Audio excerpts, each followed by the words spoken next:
હવે આ મંદિરે દર્શન કરવા આવ્યા છો તો ભગવાન પાસે જરાક હરખું માંગજો. આ તમારો ભાવ સુધરે ને એવું કઈક માગી લેજો. મારો ભાવ તો સુધરેલો જ છે, સમજો. તું તારું સંભાળ.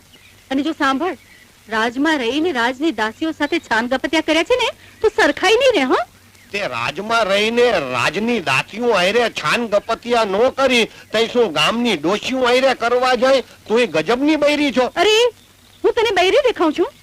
અરે હજી તો હું 18 વર્ષની છું. 18 વર્ષની. અને આવતી પૂનમે 19 બેસશે. 19 આવતી પૂનમે તને 19મું બેસે અને મને 20મું બેહું થાય છે. ભગવાને શું જોડી મેળવી છે 19-20 ની. આવતી પૂનમે તમને 19મું અને મને 20મું બેહું. હવે ભગવાને આ મંદિરના ઓટલે આપણને ભેગા કર્યા છે તો પાછા